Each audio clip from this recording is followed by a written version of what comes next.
ಬೇಕು ಬೇರೆ ಬೇರೆ ರಾಜ್ಯಗಳಲ್ಲಿ ಅಂತ ಒಂದು ದೊಡ್ಡ ಪ್ರಸ್ತಾಪ ಬಂದಿತ್ತು. ಅವ ಯಾವ ರಾಜ್ಯಗಳು ಇವರು ಒಪ್ಪಲಿಲ್ಲ, ಯಾವುದೇ ಪಾರ್ಲಿಮೆಂಟ್ ನೋ ನೋ ಬಿಕಾಸ್ ಇದೇ ಬೇರೆ, ಅದು ಇದೇ ಬೇರೆ. ನೀವು ಎಷ್ಟು ಹಣ ವೇಸ್ಟ್ ಆಗುತ್ತೆ, ಖರ್ಚು. ಈಗ ಬೆಳಗಾಮಲ್ಲಿ ನಾವು ಅಸೆಂಬ್ಲಿ ಮಾಡಿ ಏನು ಪ್ರಯೋಜನ? ಅಲ್ಲಿ ಭಾಳ ಕಟ್ಪಟ್ಕೊಂಡು ಬರ್ತಾರೆ, ಬೇಜಾರಾಗಿ ಬರ್ತಾರೆ.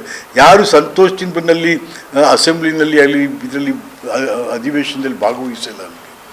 ಅಲ್ಲಿ ಕೆಲವು ಇಲಾಖೆಗಳನ್ನ ಶಿಫ್ಟ್ ಮಾಡಿ 25 ಕೋಟಿ ವರ್ಷಕ್ಕೆ ಖರ್ಚು ಮಾಡ್ತಾ ಇದ್ವಿ ಕ್ಲೀನಿಂಗಿಗೆ.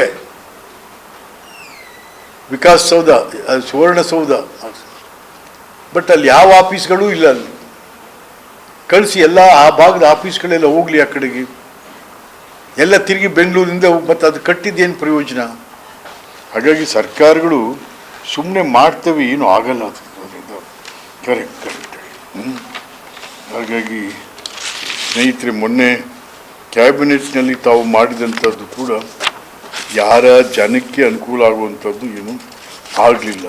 ಜನಕ್ಕೆ ಅನುಕೂಲ ಆಗುವಂಥದ್ದು ಏನೂ ಆಗಲಿಲ್ಲ.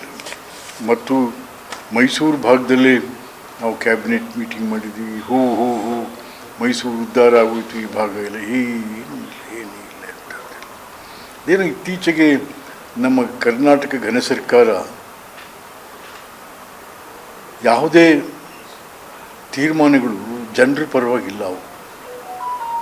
ಅವು ಯಾರೋ ಈ ಶಾಸಕರ ಪರವಾಗೋ, ಯಾರೋ ಕಾಂಟ್ರಾಕ್ಟ್ಗಳ ಪರವಾಗೋ, ಯಾರೋ ದುಡ್ಡು ಹೊಡೆಯೋರ ಪರವಾಗೋ ತೀರ್ಮಾನಗಳಾಗ್ತಾ ಇದ್ದಾವೆ.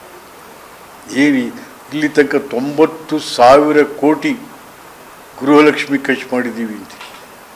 ಏನಾಯ್ತು ಅದರಿಂದ? ರಾಜ್ಯದಲ್ಲಿ ಏನು ಅನುಕೂಲ ಆಯ್ತಪ್ಪ ಅದರಿಂದ? ಅವು ಯಾರು ಅದು ಕೊಟ್ಟಿಲ್ಲ, ಇನ್ನು 4-5 ತಿಂಗಳಿಂದ ಕೊಟ್ಟಿಲ್ಲ. ಅದು ಯಾವಾಗ ಕೊಡ್ತೀರಾ ನೀವು ಅಂದರೆ, ಈಗ ನೆಕ್ಸ್ಟು ಜೂನ್ನಲ್ಲಿ ಜಿಲ್ಲಾ ಪಂಚಾಯತ್ ತಾಲೂಕು ಅಲ್ಲಿ ತನಕ ಕೊಡಲ್ಲ ನೀವು. ಆವಾಗ 6-7 ತಿಂಗಳಿಂದ ಒಟ್ಟಿಗೆ ಕೊಟ್ಬಿಡ್ತೀರ, ಓಟ್ ಹಾಕ್ಲಿ ಅಂತ. ಹೀಗೆ ಯಾವ ಕಾರ್ಯಕ್ರಮಗಳು ಕೂಡ ಸರಿಯಾದ ರೀತಿ ಆಗ್ತಿಲ್ಲ. ಬಟ್ ಹಣ ಮಾತ್ರ ಸುಮ್ಮನೆ ಸೂರ್ಯ ಆಗ್ತಾ ಇದೆ. ಆಮೇಲೆ ಆಡಳಿತ ಭಾಳ ಮುಖ್ಯ ಅಂತ. ಆಡಳಿತ, ಆರ್ಥಿಕಾಭಿವೃದ್ಧಿ, ಆಡಳಿತ ಭಾಳ ಮುಖ್ಯ. ಆದರೆ ಇಲ್ಲೇನಾಗಿದೆ, ಆಡಳಿತದ ಬಗ್ಗೆ ಯಾರೂ ಸುಧಾರಣೆನೂ ಇಲ್ಲ. ಅದರಲ್ಲಿ ಹೋಗಿ ಸಿಕ್ಕಾಬಿಟ್ಟು ದುಂದು ವೆಚ್ಚ ಆಗ್ತಾ ಇದ್ದಿಲ್ಲ. ಅದನ್ನಾರು ಕಡಿಮೆ ಮಾಡ್ತಾ ಇದ್ದೀರಾ? ಇಲ್ಲ, ದಿನೇ ದಿನೇ ಜಾಸ್ತಿ ಆಗ್ತಾಯಿದೆ ದುಂದು ವೆಚ್ಚ. ಇವ್ರದ್ದು ಹಣ, ಯಾರು ಬೆವರಿನ ಶ್ರಮದ ದುಡಿಮೆಯ ಹಣ ಏನು ಟ್ರೆಜರಿ ಕಟ್ತಾ ಇದ್ರು, tax payers money, it is waste. ಸರ್ಕಾರ ಅದನ್ನು ಸುಮ್ಮನೆ ಹಾಳು ಮಾಡ್ತಾ ಕೂತಿದೆ.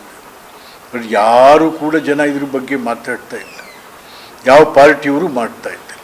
ಅದರಲ್ಲೂ ವಿರೋಧ ಪಕ್ಷ ನಮ್ಮ BJP, ಅಶೋಕ BJP, ಇದ್ರ ಬಗ್ಗೆ ಏನೂ ಮಾತಾಡೋದೇ ಇಲ್ಲ. ಅವರು ಆಡಳಿತ, ಆರ್ಥಿಕಾಭಿವೃದ್ಧಿ, ಶಿಸ್ತು, ದುಂದು ವೆಚ್ಚ ಇದ್ರ ಬಗ್ಗೆ ಸುಮ್ಮನೆ ಅದೇನೋ ಮೆರವಣಿಗೆ ಮಾಡ್ಕೊಂಡು ಹೊಂಟುಬಿಟ್ಟವರು. ಅವರು ಇದೇ ಕೆಲಸ ಮಾಡಿ ಹೋದವರು.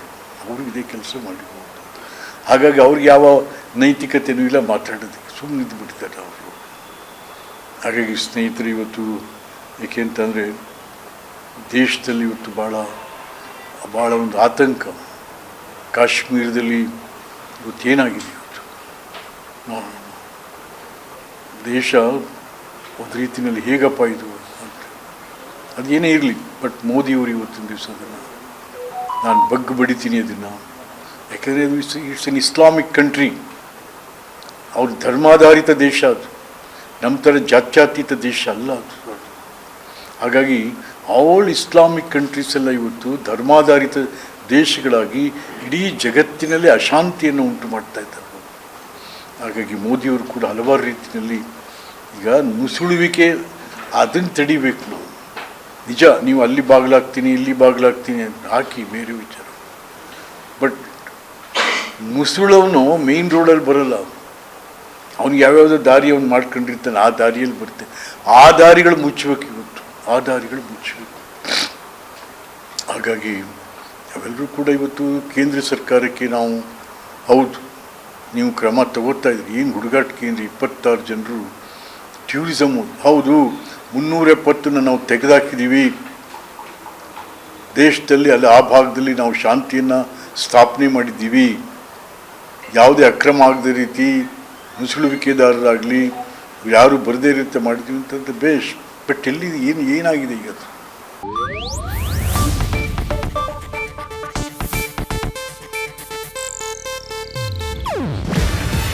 ಇದು ಏಷ್ಯಾನೆಟ್ ನ್ಯೂಸ್ ನೆಟ್ವರ್ಕ್ ಪ್ರಸ್ತುತಿ.